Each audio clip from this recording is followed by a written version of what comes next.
Video का objective जी as usual आपको पता है कि हम लाइव टैक्सेशन का सेशन करते हैं। तो जी सबसे पहले जी आज विद होल्डिंग इनकम टैक्स के ऊपर है जी। कल हमने वीडियो अपलोड भी की है, उसको भी आप देख सकते हैं। कोशिश करेंगे कि जल्दी वो यूट्यूब पे भी हम उसको लें। आज जी 20 क्वेश्चन आंसर सेशन है जो कि with holding income tax under the income tax law से कनेक्टेड जो है वो बात हो रही है जी। पहला क्वेश्चन है जी मेरे पास, what is the withholding income tax under the income tax ordinance 2001। ये सवाल आया जी कि ये होता क्या है। बेसिकली लॉ ने मुख्तलिफ सेक्शंस के थ्रू, इनकम टैक्स लॉ में तकरीबन 25 सेक्शंस आपके हैं।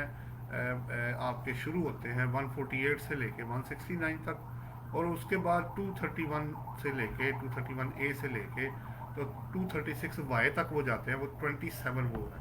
तो अगर मैं इनको प्लस कर लूँ तो तकरीबन 52 सेक्शंस ऐसे हैं जो ये कहते हैं कि आपने दूसरों का टैक्स काट के जमा करवाना है जहां आप विद होल्डिंग एजेंट होंगे। अब अगर आप विद होल्डिंग एजेंट उस सेक्शन में बन गए तो सबसे पहला सवाल यह है कि अगर आप हैं तो फिर आपको टैक्स काटना है। और अब सवाल यह है कि उन्होंने कहा जी what is withholding tax. वो ये होता है कि जब आप पेमेंट करते हैं तो दूसरे लोगों का क्या करते हैं, आप पेमेंट करने से पहले अगर आप विद होल्डिंग एजेंट हैं और लॉ अप्लाई हो रहा है तो आप उसका टैक्स काट के अपने पास रख लेते हैं। आपने रखना नहीं है, उसको जमा करवाना है आपने। वो स्टेट का पैसा है, number one. Number two, this is Y K और एफ बी आर का 75% से ज़्यादा का जो टारगेट है वो विद होल्डिंग टैक्सेस से इनकम टैक्स का पूरा होता है। तो बाकी जो रह जाता है वो ऑडिट करके या अमेंडमेंट इन असेसमेंट करके या रेक्टिफिकेशन वाट एवर जो और तरीके हैं असेसमेंट्स को चेंज करने के या उसको अमेंड करने के, उसके थ्रू वो उसको पैसे को पूरे कर लेते हैं। ये था जी आपका पहला सवाल कि what is the withholding income tax. जैसे आप सैलरी है एम्प्लॉय को देंगे तो आप तनख्वाह 6 लाख से ज़्यादा होगी तो आप उसका टैक्स काट के उसको दे देंगे। वो टैक्स आप स्टेट को जमा करा देंगे। बैंक ऑफ पंजाब में, सॉरी नेशनल बैंक में या स्टेट बैंक में आप जमा करा सकते हैं। फिर आप क्या करेंगे, उसको चेक अगर देना चेक दे देंगे। फर्ज करें 1 लाख की सैलरी है, उसमें से ज्यूम कर लेते हैं अगर आपका 2,500 रुपये टैक्स कटता है जो कि 6 लाख से ऊपर 5% रेट है।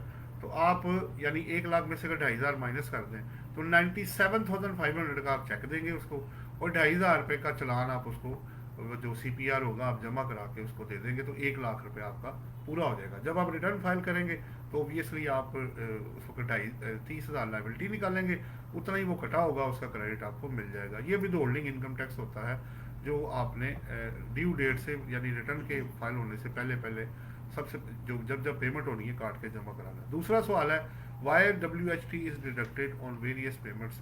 वाई इसलिए जी लीगल ओब्लिगेशन, क्योंकि उसके बगैर अगर आप नहीं काटते तो आगे ये सवाल आएगा, फिर आप पे पेनल्टी होगी, फिर उसमें डिफॉल्ट सरचार्ज होगा, फिर उसमें प्रोसिक्यूशन भी है, फिर उसमें एक्सपेंसेस के डिसअलाउबिलिटी का भी कॉन्सेप्ट है। तो इसको भी जेन में रखना ज़रूरी है कि आपने लीगल ओब्लिगेशन जो लॉ ने आप पे डाली है उसको आपको पूरा करना पड़ेगा। 2 क्वेश्चन आपके मिस हो गए। तीसरा आपकी तरफ आ रहा है जी who will deduct withholding income tax. ये पहले मैंने आपसे बात कर दी, जो विद होल्डिंग एजेंट होगा वही टैक्स काटेगा। अगर आप विद होल्डिंग एजेंट नहीं है, आपको रेलिवेंट सेक्शन पढ़ना है तो नहीं है तो फिर आपको टैक्स काटने की ज़रूरत नहीं है। तो कौन काटता है, विद होल्डिंग एजेंट बेसिकली काटता है। बाकी हम कोशिश करेंगे बाकी आपके दूसरे सवालों को ले। अब एज खालिद साहब साथ आए, कहते हैं no we can deposit withholding tax in all banks. अच्छा जी, अगर ऐसे है तो फिर अगर ओपन कर दिया तो करा दें भाई, फैसिलिटी ले ले, इसमें कोई इशू नहीं है। ये तो अच्छी बात है अगर वो आपको फैसिलिटी दे देते हैं, लेकिन पहले तो रिस्ट्रिक्शन यही नेशनल बैंक की और स्टेट बैंक की थी। अच्छा जी, आगे हम जा रहे हैं। तीसरा जो है चौथा क्वेश्चन आ गया, eight which amount WHT shell be deducted. अब नेक्स्ट क्वेश्चन है किस अमाउंट पे जो टैक्स है वो काटना है। ठीक है, देखिए बात ये हो रही है कि ग्रॉस अमाउंट जो होगी, ठीक है, आपने जो ग्रॉस अमाउंट पे करनी है, जैसे अगर आप सैलरी पे कर रहे हैं उसमें अगर कोई डिडक्शन आपने की है तो उसको भी माइनस करने से पहले जो ग्रॉस अमाउंट होगी वो ली जाएगी। और अगर आप गुड सर्विसेज और कॉन्ट्रैक्ट कर रहे हैं जहाँ सेल टैक्स एप्लीकेबल है तो सेल टैक्स ऐड करके जो अमाउंट आएगी उसके ऊपर फिर आप विद होल्डिंग टैक्स करेंगे। ये एक नॉर्मल प्रोसीजर है जो प्रैक्टिस में यूज़ किया जाता है। अवैस खालिद साहब, मेरे अभी तक मेरे नॉलेज में ये नहीं आया कि बाकी बैंक्स में भी पैसे जमा हो रहे हैं। मैं इसको वेरीफाई करके फिर आपसे बात करूंगा। अभी तक तो हम लोग नेशनल बैंक और स्टेट बैंक को ही ज़्यादा यूज़ कर रहे हैं। अगर बाकियों में ये फैसिलिटी आ गई है, क्योंकि ऑनलाइन की भी है, क्रेडिट कार्ड की भी है, बाकी सब कुछ है, तो ये देखना पड़ेगा मुझे। मैं अभी इस पोजीशन में नहीं हूँ कि मैं एकदम से आपको वेरीफाई कर दूँ, लेकिन अगर ऐसे है तो बड़ी अच्छी बात है। ये फैसिलिटेट कर रहे हैं लोगों को पैसा जमा कराने का मुख्तलिफ मोड जो है। नेक्स्ट है मेरे पास जी, कितने हो गए जी आपके? 4। जी। पांचवा क्वेश्चन है, एट विच अमाउंट जो tax withholding tax shall be deducted. जी, विच अमाउंट पे चलते हैं जी। इसमें सॉरी, ये है एट विच डिडक्टेड वाला है, नोट वाला है? अच्छा, डिडक्टेड है। पहला था eight which amount with holding income tax shall be deducted. At what rate, अब नेक्स्ट क्वेश्चन है at what rate with holding income tax shall be deducted. ये बात हो रही है। देखिए, बात यह है कि आपने करना क्या है कि आपने पहले तो सेक्शन में देखना है। कुछ जगहों पे सेक्शन में लिखा हुआ है कि आपने ये वाला टैक्स काटना है, ठीक हो गया। वहां वो बता देते हैं कि आपने, जैसे डायरेक्टर अगर मीटिंग अटेंड करता है तो उसमें 20% जो रेट है उसमें गिवन है कि आपने 20% उसका काट लेना है, नंबर 1। नंबर 2, ज़्यादा रेट्स आपको फर्स्ट स्केड्यूल में मिलेंगे, चाहे वो गुड्स का है, सर्विसेज का है, कॉन्ट्रैक्ट का है, नॉन रेजिडेंट का है, रेंट का है, इंपोर्ट का है, वो सारे वहाँ पे गिवन है। उसके अलावा कुछ जो सेकंड शेड्यूल है उसके अंदर है, कुछ डबल टैक्सेशन ट्रीटी के अंदर है। सो जहाँ से जो एप्लीकेबल रेट होगा उसके मुताबिक आप टैक्स जो है वो काट लेंगे। ठीक हो गया जी। ये कितना था जी आपका?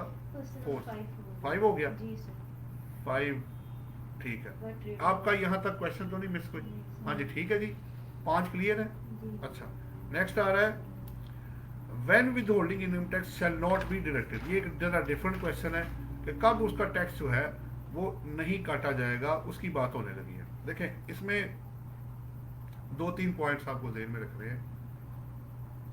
सबसे पहले, अगर आप पेमेंट नहीं करेंगे, जब तक आप पेमेंट नहीं करेंगे आपने विद होल्डिंग टैक्स नहीं काटना। चाहे वो सैलरी हो, गुड्स हो, सर्विसेज हो, कॉन्ट्रैक्ट्स हो, कोई भी चीज़ हो, पेमेंट्स नॉन रेजिडेंट हो, रेंटल हो, ठीक है। जब तक पेमेंट नहीं होगी टैक्स नहीं काटा जाएगा, नंबर 1। नंबर 2, इसमें अगर पार्टी के पास एग्जेप्शन सर्टिफिकेट है या सेक्शन आपको छूट दे रहा है, जैसे अगर आप प्रॉपर्टी बेचें तो 4 साल बाद जो है वो कहता है कि आपने टैक्स इसमें नहीं पे करना, तो आपको छूट, फिर इसमें डिफरेंट SROs हैं, स्टैट्यूटरी रेगुलेटरी ऑर्डर हम इसको कहते हैं। वो अगर उसमें लिखा हुआ है 586 SRO है 1991 का, बड़ा फेमस है मार्केट में हमारे टैक्स के फील्ड में, कि उसमें उन्होंने लिस्ट बनाई हुई है कि किन किन लोगों को आपने विदहोल्डिंग टैक्स नहीं काटना। उसके अलावा सेक्शंस हैं, रूल्स हैं, क्लॉजेज हैं, सेक्शंस हैं, उसमें बताया होता है कि कब आपने टैक्स नहीं काटना। ये आपका कोर्स कितना हो गया जी? 6ठा। आप लोगों का कोई क्वेश्चन तो नहीं है? अच्छा, चले, कौन सा जी? 7th आ गया। Time of deduction of withholding tax जो है ये भी बड़ा इंपॉर्टेंट है जी। इसके बारे में बात कर लेते हैं। टाइम वैसे अभी कवर हो गया, मैंने आपको बताया पेमेंट बेस पे टैक्स होगा। जितने भी विदहोल्डिंग टैक्सेस हैं वो पेमेंट बेस पे हैं, एक्सेप्ट आपका जो एक्सपोर्ट है। अगर आप एक्सपोर्ट पर उसमें करेंगे, जो उन्होंने नाम दिया उसका एक्सपोर्ट प्रोसेसिंग जोन में, या आप जैसे अफगानिस्तान एक्सपोर्ट करेंगे तो बैंकिंग चैनल नहीं है, तो फिर जैसे ही आपके पाकिस्तान की टेरिटरी से चीज़ बाहर निकलती है तो कस्टम वाले उसी वक्त ही आपसे इनकम टैक्स ले लेंगे। तो ये 2 केस ऐसे हैं जिनमें अभी पैसे भी नहीं आए होते, लेकिन टैक्स आपको जो है उसी वक्त देना पड़ जाता है। अदरवाइज जितने सेक्शंस हैं, आप जितने मैंने आपको बताया हैं, 52 सेक्शंस हैं, वो सारे के सारे पेमेंट बेस पे हैं। अगर पेमेंट होगी तो तभी वो टैक्स लगेगा, अदरवाइज वो नहीं होगा। कितने हो गए जी आपके?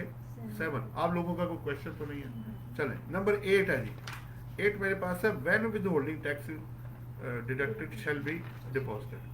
अब इसमें बड़ा क्लियर है जी, हमने 3 पॉइंट इस पे एजेंडा निकाला हुआ है। सबसे पहले, अगर आप यानी जो बंदा पे कर रहा है, अगर वो फेडरल या प्रोविंशियल गवर्नमेंट है तो सेम डेट पे जमा कराना है। ठीक हो गया? उसी दिन, जिस दिन कटेगा उसी दिन जमा कराना है, वरना उसका डिफॉल्ट शुरू हो जाएगा वेरी नेक्स्ट डे से। अगर आप उसके अलावा कोई हैं तो आपने फोर्टनाइटली बेसिस, हम इसको कहते हैं, जिस वीक में आप टैक्स काटेंगे उस वीकेंड के बाद जो अगला वीकेंड आएगा वो संडे को रात 12 बजे तक आप टैक्स जमा करा सकते हैं। यानी हमने जो शॉर्टकट निकाला है वो ये है, 3 चीज़ें हैं। अगर मैक्सिमम आपको 14 दिन मिलेंगे, क्योंकि मंडे को अगर टैक्स काटा है तो एक कमिंग संडे आएगा, फिर नेक्स्ट संडे, तो ये 14 डेज बन जाते हैं, मैक्सिमम 14 डेज है। कम से कम ये होगा कि मैं अगर संडे को रात 12 बजे से पहले काटता हूँ तो अगला वीक पूरा मिलेगा, तो 8 डेज आपको ये वाला और अगला जो 7 दिन होंगे, कम से कम 8 दिन, ज़्यादा से ज़्यादा 14 दिन, और इसके दरमियान में कहीं भी, यानी 9 भी हो सकता है, 10 भी हो सकता है, 11, 12, 13 तक डेज आपको मिल जाएंगे। वो डिपेंड करेगा किस दिन आप काटेंगे वीक के, उस हिसाब से डेज आपको मिल जाएंगे। 12 लॉ इसको फोर्टनाइटली बेसिस कहता है कि आपको मिलेगा। अच्छा, 2 बातें हो गई। फिर नेक्स्ट, हाँ जी, सवाल तो नहीं, ठीक है, अगले सवाल में कौन सा जी, अब 8 नंबर है, 9 पे आ गया। 9 के 2 हिस्से हैं जी, इसको मैं शॉर्ट कर देता हूँ। नंबर 1 ये है कि अगर किसी ने आपका टैक्स काटना था लेकिन इनएडवर्टेंटली उसने नहीं काटा और पैसे आपके पास आ गए, तो अब क्या होगा? तो ऑब्वियसली टैक्स डिपार्टमेंट अगर वो डिफॉल्ट करता है दूसरी पार्टी और वो कहता है जी पैसे मैंने इसको रिलीज कर दिए हैं, पहले तो वो उसकी रिस्पॉन्सिबिलिटी लगाएगा। अगर उससे रिकवरी ना हुई तो वो फिर आपसे रिकवरी रेसिपिएंट से भी कर सकते हैं। और अगर आपका ये जो टैक्स है 162 सेक्शन ये कहता है कि वो रेसिपिएंट से भी रिकवरी की जा सकती है, क्योंकि डिपार्टमेंट को तो देखिए, उनको तो पैसा, स्टेट को पैसा चाहिए, जो उसका पैसा वो दे, वो पेयर दे या रेसिपिएंट दे, उनको पैसा पूरा चाहिए अपना। नंबर 1। नंबर 2, अब इसका उल्टा करने लगा हूँ कि लॉ नहीं कह रहा कि टैक्स काटे, बंदा विद होल्डिंग एजेंट नहीं है, या वो काट के गलती से जमा करा देता है, एक बात हो रही है, एप्लीकेबल नहीं था तो उसने विद होल्डिंग टैक्स गलती से जमा करा दिया, तो अब मेरे पैसे का क्या बनेगा? देखिए, अगर एप्लीकेबल नहीं था और गलती से जमा करा दिया तो उसका क्रेडिट आपको मिल जाएगा, पैसे आपके कहीं नहीं जाते, क्योंकि आपके पास प्रूफ होगा कि ये पैसे, और वो विद दी रिटर्न आप क्लेम कर लीजिएगा।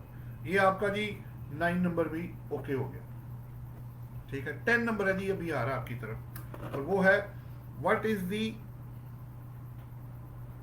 क्या लिखा जी आपका सवाल था, what is the 10, what is the, What will be the course of action if withholding? वो हो गया ना, इससे आगे अब आ गए। Exemption limit. हाँ जी, What exemption is the- limit, exemption limit आ गई जी, आप ऐसे ही है। जी। What is the source of exemption? Source of exemption limit क्या है? देखिए, बात ये है, अगर आप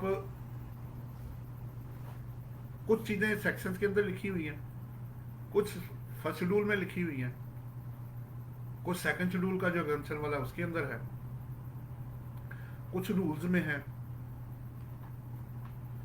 और कुछ डबल टैक्सेशन ट्रीटी एग्रीमेंट में है। तो ये सारी चीजें मिक्स करके आपको सारी एक ही वक्त में आपको पढ़नी होती है, ताकि आपको पता चल सके कि लॉ कौन सा अप्लाई होता है।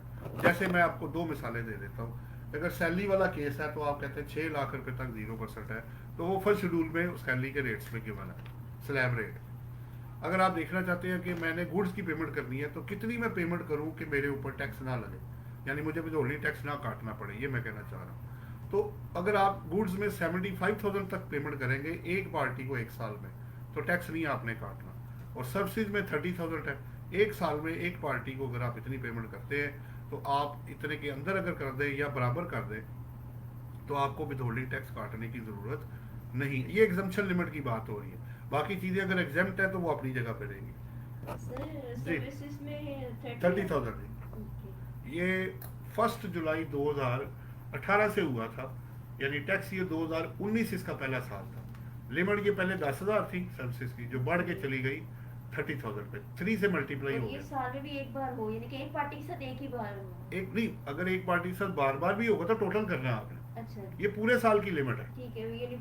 यानी मैं आपको अगर 1 लाख की पेमेंट करूंगा, यानी 75 से ऊपर जाऊंगा 1 साल में, तो टैक्स काटना है, वरना मुझे उसकी जरूरत नहीं। अगर आपको श्योर है कि इस पार्टी से मैंने दोबारा नहीं खरीदना और मेरी पेमेंट 70,000 रुपये है या 75,000 रुपये है, तो फिर मुझे टैक्स, ये 75,000 की जो अमाउंट है ये आपने जेल में रखना है। ये इंक्लूसिव ऑफ टैक्सेस होगा, सेल टैक्स शामिल कर, ठीक है ना। ये ना हो कि आप उसको एक्सक्लूड कर दें।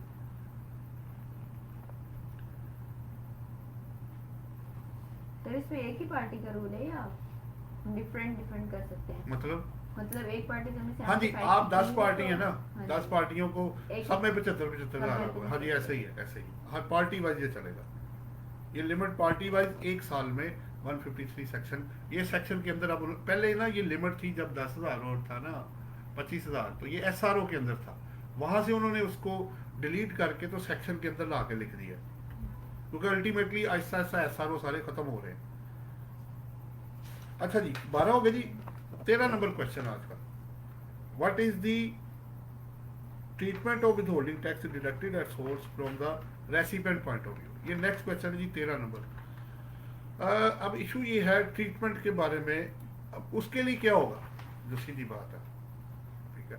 अब उसके लिए क्या होगा वो मैं आपको बता देता हूँ। या तो आपका एडजस्टेबल टैक्स होगा या मिनिमम टैक्स होगा। ट्रीटमेंट ही था ना जी विदहोल्डिंग इनकम टैक्स। एक मिनट में सवाल पहले देख लूँ What is the treatment withholding tax deducted at source from the recipient point of view? जी। रेसिपी में वही निकाल ले रहा हूँ।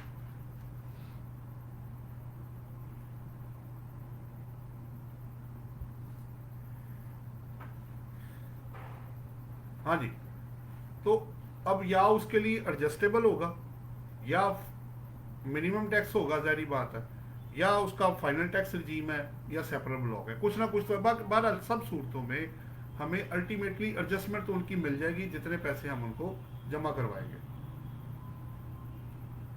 जी। फरहान वसीम कह रहे हैं who is with holding agent. Farhan साहब वीडियो के शुरू में वैसे जवाब दिया है, आप हर सेक्शन के अंदर जाके पढ़ सकते हैं। या तो वो लिखेगा कि ये प्रिस्क्राइब पर्सन है, तो प्रिस्क्राइब पर्सन है तो उसकी डेफिनेशन आपको देगा, ठीक है।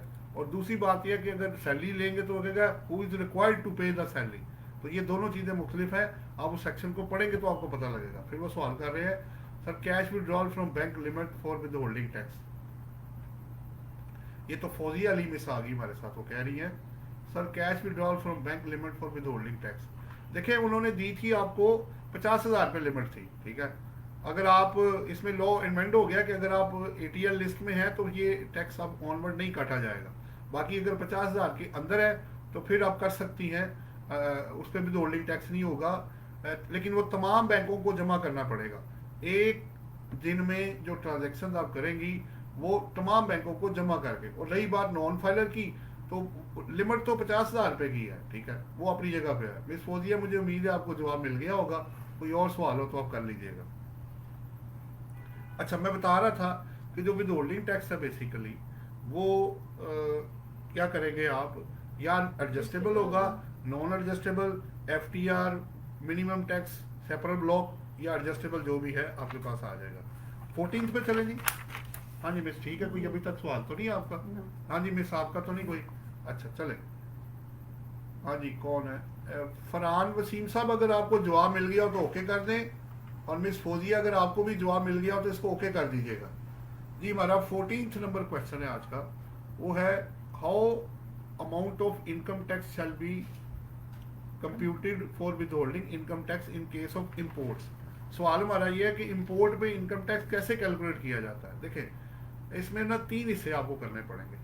सबसे पहले क्या करना पड़ेगा, आपने जिनसे चीज़ खरीदनी है, बात जारी बात है, कोई एक्सपोर्टर होगा, आप इम्पोर्टर है, तो उसको जो पेमेंट आपने करनी है वो A पार्ट है।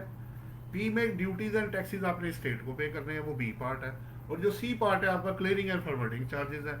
और जो D पार्ट है कि अगर आपकी इंस्टॉलेशन के कॉस्ट पे पड़ती है to bring the asset into working condition तक के जो खर्चे हैं वो सारे के सारे आपने कॉस्ट में ऐड करने हैं। लेकिन ये एक चीज़ ध्यान में रखिएगा कि इसमें जो रिफंडेबल और एडजस्टेबल टैक्सेस हैं वो कॉस्ट का हिस्सा नहीं बनेंगे।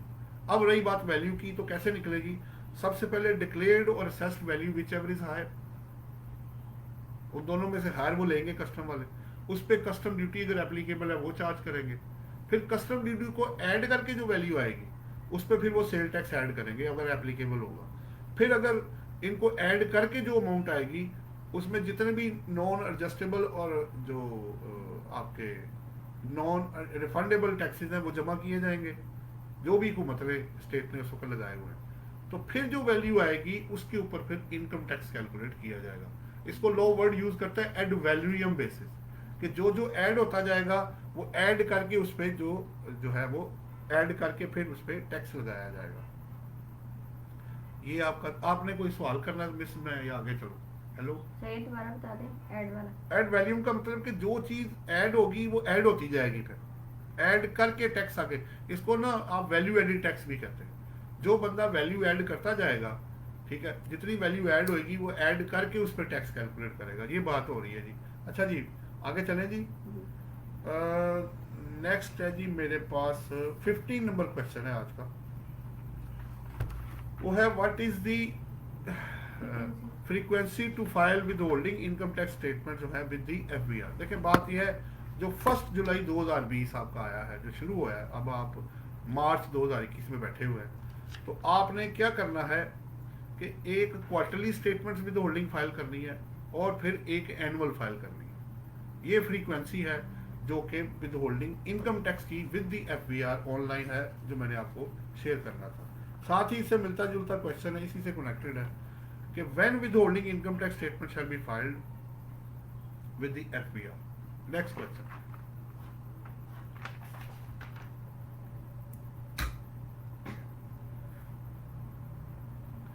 देखिए लॉ ने क्या किया, उन्होंने ये कहा जब से ये हाफ ईयरली से कन्वर्ट हो गए क्वार्टरली स्टेटमेंट्स में आई हैं, आपने हर क्वार्टर के बाद के जो फॉलोइंग मंथ होगा उसकी 20 तारीख तक, यानी 20 दिन आपको दिए जाएंगे, आप अपनी विद होल्डिंग स्टेटमेंट को फाइल कर सकते हैं। यानी अगर ये मार्च जैसे ही खत्म होगा या दिसंबर पीछे खत्म हुआ है, दिसंबर 2020 तक यानी 1 अक्टूबर से लेके 31 दिसंबर तक का जो क्वार्टर था वो आप 20 जनवरी तक जमा करा सकते थे। अब मार्च जब क्लोज होगा तो 20 अप्रैल 2021 तक आप इस क्वार्टर की विद होल्डिंग स्टेटमेंट जमा करा सकते हैं। और एनुअल के लिए ये है, जब साल खत्म होगा, जो भी आपका ईयर एंड होगा उसके 1 मंथ के अंदर अंदर, जैसे जून अगर ईयर एंड है तो 31 जुलाई ऑन और बिफोर 31 जुलाई से पहले आपने एनुअल विद होल्डिंग स्टेटमेंट सिर्फ सैलरी वाली जो है वो फाइल करनी है, गुड्स और सर्विसेज वाली फाइल नहीं करनी, वो एप्लीकेबल नहीं है इस वजह से। 17th क्वेश्चन है जी आज का, what are the implications on taxpayer to withhold tax under income tax ordinance 2001। देखें अब इम्प्लीकेशंस क्या क्या है। अगर आप टैक्स वक्त पे जमा नहीं करवाते तो क्या होगा, प्रिंसिपल अमाउंट तो उन्होंने आपसे लेनी है, वो डिफॉल्ट सरचार्ज 205 सेक्शन में 12% पर एनम के हिसाब से चार्ज होगा जब तक आप पेमेंट नहीं कर देते। उसके बाद उस पर पेनल्टी है जो आपने टैक्स वक्त पे जमा नहीं कराया, आप तब भी जमा नहीं कराते तो प्रोसिक्यूशन भी है, ठीक है, इसमें पेनल्टी विद प्रोसिक्यूशन है। और आगे किया है कि अगर आपने टैक्स नहीं काटा तो जो पेमेंट्स आप कर रहे हैं वो एक्सपेंस आप क्लेम नहीं कर सकते, तो वो उस तरफ से भी आपको इम्प्लीकेशन शुरू हो जाएगी। 162 सेक्शन ये कहता है कि अगर इवन के रेसिपिएंट भी टैक्स जमा करा दे, पेयर ने ना कराया हो, तो पेयर को एक्सपेंसेस वो डिसअलो कर सकते हैं। आगे चलो जी।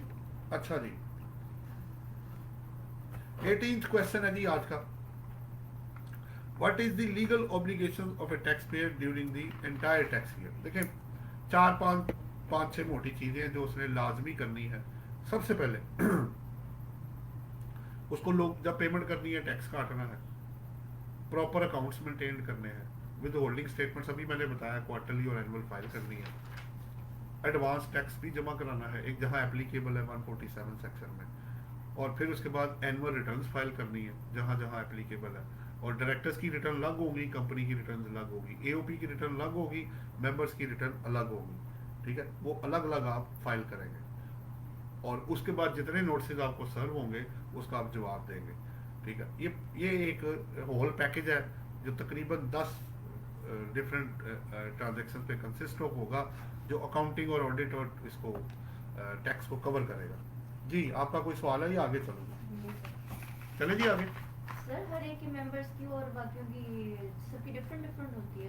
अगर एओपी कंपनी है तो वो कंपनी के लिए ऐसे लेता होगी और कंपनी एओपी का स्टेटस अलग होता है, पार्टनरशिप को एओपी कहा जाता है। अच्छा, रजिस्टर्ड हो या अनरजिस्टर्ड हो, दोनों। इनकम टैक्स लॉ में रजिस्टर्ड और अनरजिस्टर्ड जो फर्म्स हैं उनको एओपी ट्रीट किया जाता है, यानी एसोसिएशन ऑफ पर्सन। पहले कभी था एक दौर जो आप सवाल कर रही है ना, एक वक्त था जब रजिस्टर्ड फर्म अलग होती थी, अनरजिस्टर्ड अलग होती थी। अच्छा, अब नहीं है ऐसे, अब दोनों मर्ज होके बन गई एसोसिएशन ऑफ पर्सन। ठीक हो गया? ओके, ठीक हो गया ना? जी, ठीक है। हाँ जी, चले आगे। अब 19th नंबर है जी, penalty for late filing of withholding statement. जी जनाब, ये मैं आपके साथ शेयर करने जा रहा हूँ, penalty for late filing of withholding statements. अभी बताता हूँ जी आप लोगों को।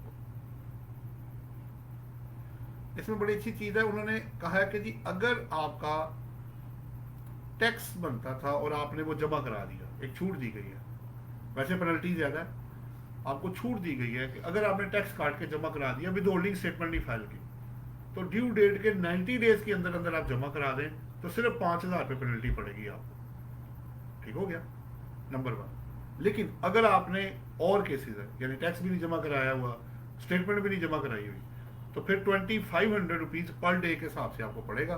ठीक है, नंबर 1। हर दिन का, ये ज़रा दिन में रखिएगा, और मिनिमम उन्होंने रखी है 10,000 रुपीज़। पेनल्टी का पर्पज़ पैसे इकट्ठे करना नहीं होता, लेकिन लोगों को डिटरेंट के तौर पे वो यूज़ की जाती है ताकि लोग कंप्लायंस ऑफ लॉ करें। जी अवैस खालिद साहब, आपने फरहान वसीम साहब, आपने कोई जवाब नहीं दिया। मिस फौजिया अली, आपका भी कोई ओके नहीं हुआ, इसको चेक करें ज़रा आप लोग। जी आज का लास्ट आपसे कनेक्टेड जो सवाल है वो 20 नंबर है, वो ये कि what is the various collection and recovery modes of income tax ordinance 271। अगर एक बंदा आपको पैसे नहीं देता तो टैक्स डिपार्टमेंट क्या क्या कर सकता है, यानी कहाँ कहाँ से वो रिकवरी कर सकता है। ठीक हो गया। सबसे पहले है जी आपके 4 पॉइंट्स हैं। पहला है 138 सेक्शन है, वो टैक्स पेयर की प्रॉपर्टी को बेच सकते हैं अगर आप पैसे नहीं देंगे तो, और अरेस्ट ऑफ टैक्स पेयर भी हो सकता है। ठीक है, 138 सेक्शन ये कहता है। फिर अगर प्राइवेट कंपनी या एओपी डिफॉल्ट करती, जैसे मिस आपने कहा, तो वो डायरेक्टर और मेंबर्स को भी पकड़ सकते हैं। डायरेक्टर्स वो जिसके पास कम से कम 10% शेयर होल्डिंग होगी, उसकी बात हो रही है, और मेंबर कोई भी होगा तो उससे वो रिकवरी कर सकते हैं। इसके बाद आपके बिहाफ पे किसी ने पैसे पकड़े हुए हैं, यानी आपने किसी से पैसे लेने हैं, या आपका लिक्विडेटर है, तो उससे भी पैसे रिकवर किए जा सकते हैं। और अगर कोई नॉन रेजिडेंट देखे मेंबर है तो फिर वो तो बाहर बैठा हुआ है, तो वो रेजिडेंट मेंबर से भी रिकवरी की जा सकती है। तो ये 4 मुख्तलिफ मोड्स थे जो मैंने आपके साथ शेयर करने थे। आपके बिहाफ पे कोई भी टैक्स जमा करा दे, टैक्स ऑफिस को कोई मसला नहीं है, पैसे जमा होने चाहिए, फिर आप उसके साथ सेटलमेंट कर लीजिएगा। कितने हो गए जी आपका? ये आपके 20 क्वेश्चन है। 3 मिनट और है जी, हम आधे घंटे का सेशन करके क्लोज करते हैं। आप लोगों ने कोई सवाल करना हो या कोई चीज़ रिपीट करनी हो तो आप बात कर सकती हैं, क्योंकि ऑनलाइन तो अभी यही सवाल आए थे। सर यहाँ पे ना इलेक्ट्रिसिटी बिल्स और पीटीसीएल बिल्स हैं। इलेक्ट्रिसिटी बिल्स के ऊपर ना लिखा होता है इनकम टैक्स, वो जी, कटा होता है, जी, और जी। पीटीसीएल पे लिखा होता है विद होल्डिंग टैक्स कटा जी, होता जी, है। जी। इसमें फर्क क्या है? देखिए पता क्या, बात एक ही है, क्योंकि दोनों सूरतों में पैसे तो आपने ही जमा कराने हैं। ठीक है। बिल जो होता है वो एडवांस में तो नहीं होता, आप जाके जमा कराती हैं। आप बैंक में जाके आप जो भी, आप क्रेडिट कार्ड वट जो भी मोड है, पैसे तो आपको देने पड़ेंगे। वो पैसे आप देंगी तो वो कंटिन्यूटी होएगी, वरना वो बंद कर देंगे, कनेक्शन काट देंगे आपका। दोनों सूरतों में, बिजली है या टेलीफोन है, बिजली जो होती है ना वो रेजिडेंशियल पे टैक्स नहीं है, लेकिन टेलीफोन रेजिडेंशियल अगर 1000 से बिल ज्यादा होगा उस पर भी टैक्स लगा हुआ है। लेकिन उस टैक्स का क्रेडिट चाहे ऑफिस का हो या घर का हो, आपको मिल जाएगा जब आप रिटर्न फाइल करेंगे। जी कोई और सवाल हो आप लोगों को? सर जी ये क्वेश्चन नंबर 13 था, what is the treatment withholding tax deducted at source from the resident point of view? जी इसमें आपने 4 देख, नहीं मैं सिंपल कर देता हूँ। देखिए मिस, आप है, आपकी अमाउंट पे टैक्स कट गया है तो पैसे तो जमा हो गए ना, जी तो बाद में मुझे क्रेडिट दे दे उसका। सिंपल ये जवाब है। सिंपल ये है कि उसकी अल्टीमेटली जब मेरी लायबिलिटी बनेगी अंडर द ऑर्डिनेंस, तो उसके अगेंस्ट जो कटे होंगे टैक्सेस, अनलेस लॉ मुझे रोके ना, जी तो क्रेडिट आपको मिल जाएगा बाद में। ठीक है। पैसा नहीं जाता कहीं, एविडेंस आपके पास है, जनाब ये मेरा 2 लाख रुपए जमा हुआ है, तो आपकी लायबिलिटी कितनी बनी, हो सकता है उसके बराबर हो, उससे ज्यादा हो जाए, उससे कम हो जाए, ये तो लायबिलिटी निकाली जाती है आपकी, और उसके अगेंस्ट जो कटे होते हैं टैक्सेस वो माइनस किए जाते हैं। सिंपल तरीका मैं ये बता रहा हूँ, यानी आपने लेना कितना है और उनको देना कितना है, अच्छा ताकि फिर पता चल सके कि मैंने अब मजीद और देना है या बराबर हो गया या मुझे वापस मिलेगा। ओके। लेना देना है ना, लेन देन ही, और क्या इसको क्या कहते हैं आप? जी और कोई? सर इसमें आपने एडजस्टमेंट बताया, नॉट एडजस्टेबल है, वो क्लियर हो गई। ये सेपरेट ब्लॉक का क्या मतलब? सेपरेट ब्लॉक में ये ना कुछ चीज़ों को उन्होंने सेपरेट ब्लॉक में कवर किया हुआ है।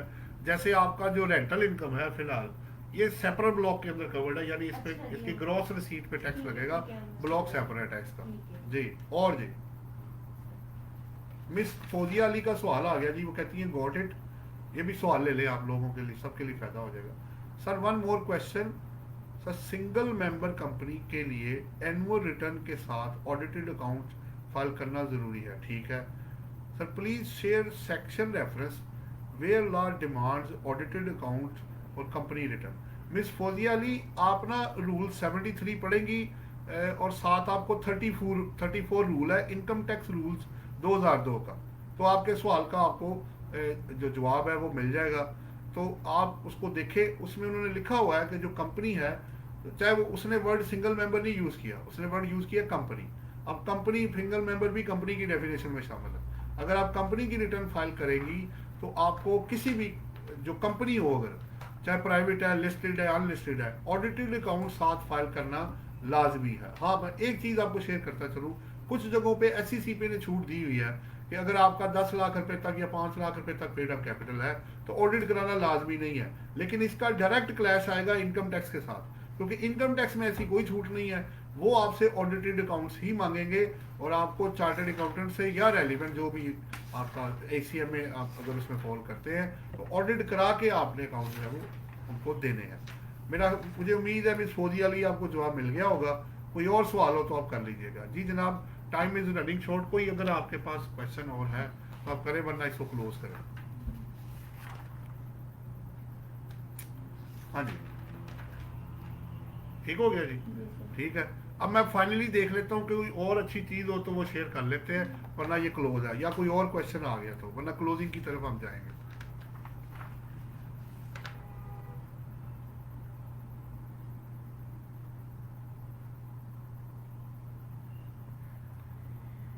हाँ जी, एक दो सवाल हो रहा है मेरे पास खुरम इखलाक भट्ट साहब आ गए हैं हमारे साथ। वो कह रहे हैं सप्लाई जुलाई में दी, जब अदायगी सितंबर में की गई और अदायगी के वक्त टैक्स काट कर जमा करवा दिया गया हो तो विद होल्डिंग रिटर्न में कौन सा माह सेलेक्ट करेंगे, जुलाई या सितंबर? खुरम इखलाक भट्ट साहब, जब आप पेमेंट करते हैं ना, सप्लाई तो आपकी ओबियसली बाद में आई है, विद होल्डिंग टैक्स तो एडवांस पेमेंट पे भी एप्लीकेबल है।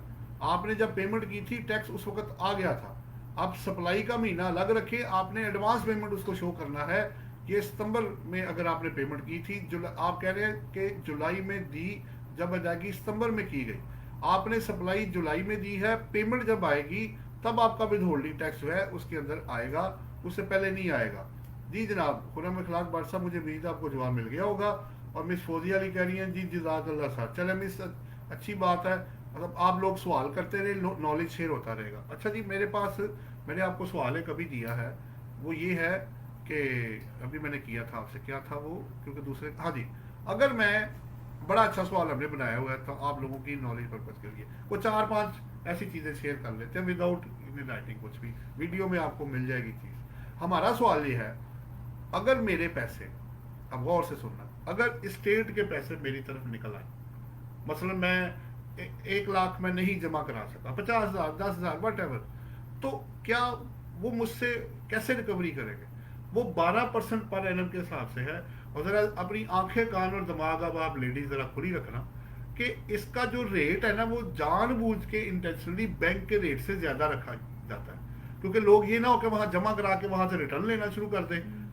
अगर बैंक आपको 15% दे रहा हो डिपॉजिट पे, इधर 12% हो, तो लोग तो जमा करा के 3% का फायदा उठा लेंगे। तो ये रेट इंटेंशनली उस रेट से ज़्यादा रखा जाता है ताकि लोग इसको डिपॉजिट करवा के फ़ायदा ना उठा लें, क्योंकि पैसों के मामले में बहुत सारी चीज़ें सोचनी पड़ती है। जी खुरम इखलाक भट्ट साहब कह रहे हैं जी जज़ाकल्लाह, अच्छी बात है, भट्ट साहब हमारे साथ रहे, सवाल करें, आप शेयरिंग करते हैं। अच्छा, अब आपसे लेना है 12%, यानी अगर लाख रुपए का डिफॉल्ट है, 1 साल मैंने पेमेंट नहीं की, एक बात कर रहा हूँ, जब से डिफॉल्ट शुरू हुआ तो वो 1,12,000 हो जाएगा, डेज के हिसाब से कैलकुलेट हो जाएगा। लेकिन अगर आपका पैसा उनकी तरफ चला गया, अब आपने रिफंड क्रिएट पहले कराना है, उसका तरीका उन्होंने बताया हुआ है। जब तक रिफंड क्रिएट नहीं होगा तब तक आप कुछ नहीं कर सकते। आप रिफंड क्रिएट होगा, आपको मिलेगा काइबर प्लस 0.5%।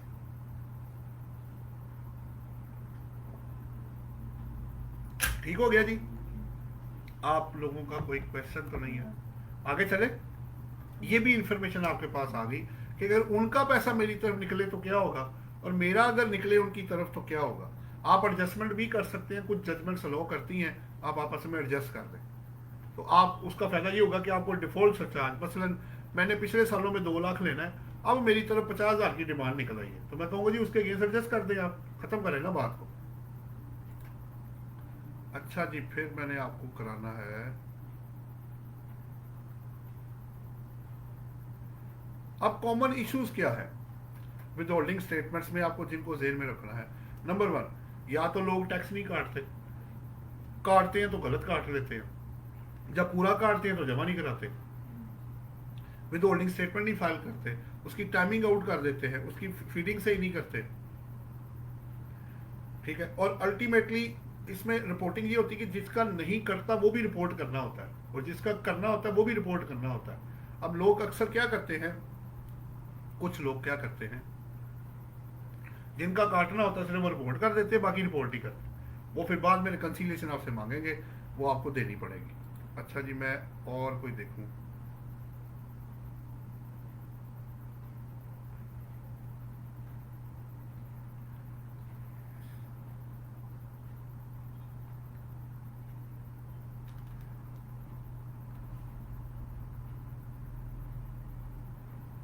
अच्छा एक बड़ा अच्छा सवाल है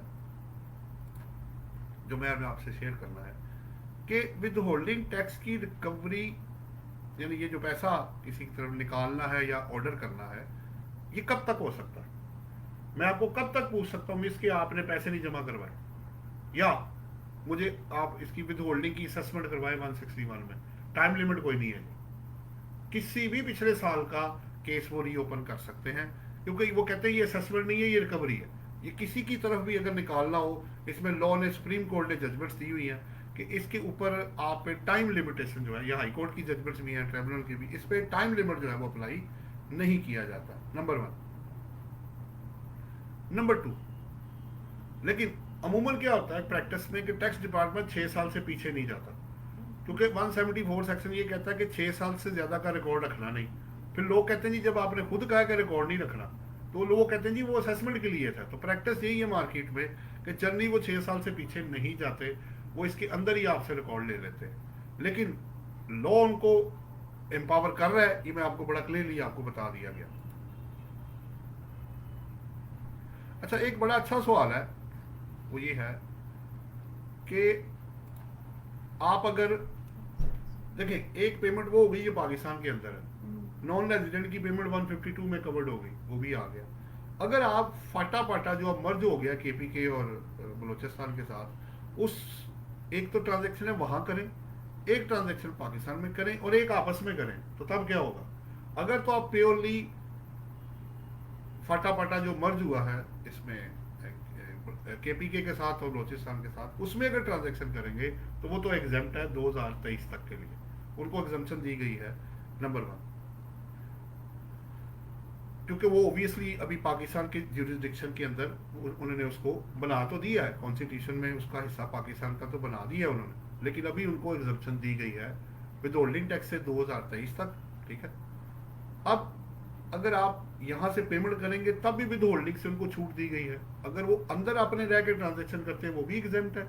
अगर यहाँ से पेमेंट उनको जाती है और आप साबित कर देते हैं कि आप वहाँ के हैं और वहाँ पे टैक्स एप्लीकेबल नहीं है, तो फिर टैक्स काटने का जवाब नहीं ना कोई रह गया। से रिलेटेड जो भी होगा तो वो उस पे नहीं। लेकिन सवाल यह कि अगर आप सप्लाई करेंगे तो फिर वो सेल टैक्स के साथ जाएगा, क्योंकि सप्लाई तो पाकिस्तान से जा रही है, अच्छा, ठीक है ना।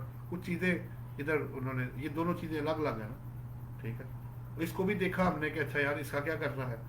खुरम अखलाक भाट साहब एक और सवाल कर रहे हैं, अगर माँ गलत सेलेक्ट हो गया हो तो क्या विद होल्डिंग रिटर्न रिवाइज की जा सकती है। जी बिल्कुल, उसमें भाट साहब आप पढ़ सकते हैं, उसमें जाके देखें, उसमें 60 डेज के अंदर उन्होंने को परमिशन दी हुई है, आप विद होल्डिंग रिटर्न को रिवाइज कर सकते हैं, उसको देख ले आप।